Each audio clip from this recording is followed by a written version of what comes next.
The Blackfoot knife is the flagship knife of our company. It's the knife that I designed when I first wanted to launch Montana Knife Company. The reason I designed the Blackfoot knife the way I did and the reason I named it the Blackfoot is because I grew up in the Blackfoot Valley along the Blackfoot River in Lincoln, Montana. That knife is a knife that you can take and do any recreational activity that you want in the outdoors in the Blackfoot Valley. You can take it fishing, fly fishing. You can go out trapping with it. It's a knife that you can use to clean out your deer or an elk, or if you drew a moose tag. If you wanted to go into the Bob Marshall Wilderness, you could take that Blackfoot blade anywhere. That knife is designed with a nice tip on it, so if you need to cape out an animal or do anything fine, you've got enough of a tip to be able to do that. It's got a little bit of belly in that blade, so you can do some skinning and do some, if you need to bone out some meat on an animal so you can pack out an elk, that knife will do it.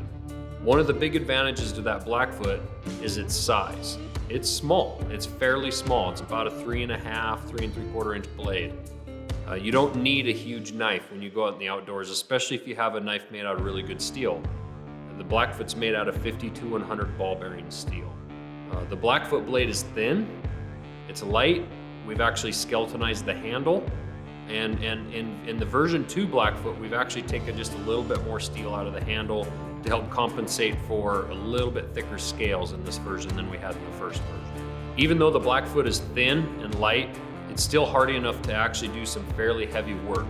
You got to get through the pelvis of a deer or get up through the rib cage. I know a lot of our customers have ripped up through the rib cage and the sternum of a deer as they've been cleaning them out and had no problems with that blade.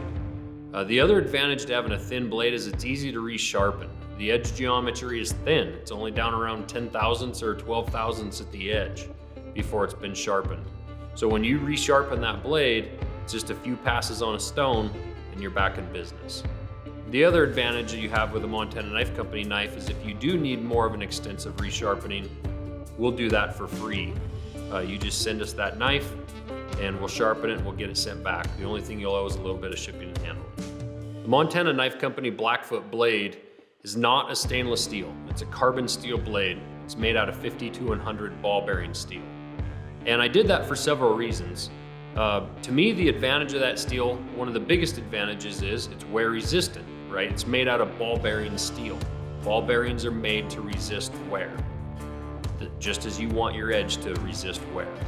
But the other advantage with 52-100 steel is it's easy to resharpen.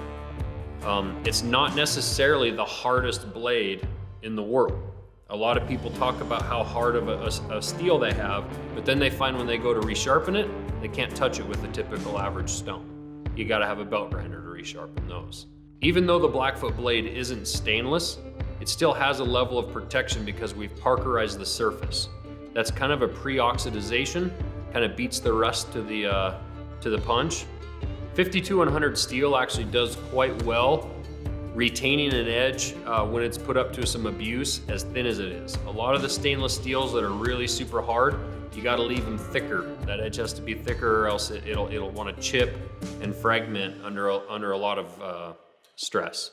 This 52-100 steel was oil hardened and also cryogenically treated, which means it was put in liquid nitrogen. This just adds to the steps that we do to try and give you the best heat-treated blade possible. The handle on the Blackfoot was designed to work. It's also designed with some contours to help be easy on your hands, so if you're using it for extended hours, you're not going to get blistered up. The Blackfoot's got enough shape to it to where it's not going to want to turn and roll in your hand really bad. And we also use G10 handle material on these version 2 Blackfoots. G10 is a synthetic material. It's basically bulletproof. And the other thing we did is we not only screwed these handle scales on, but we also epoxied them.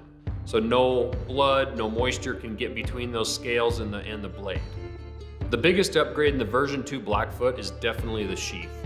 Our generation 2 sheaths are far and away better than our generation 1, and that was just through kind of a process of a learning experience. These sheaths have a real click-in effect where they snap into place and they're held there and it is not going to loosen up.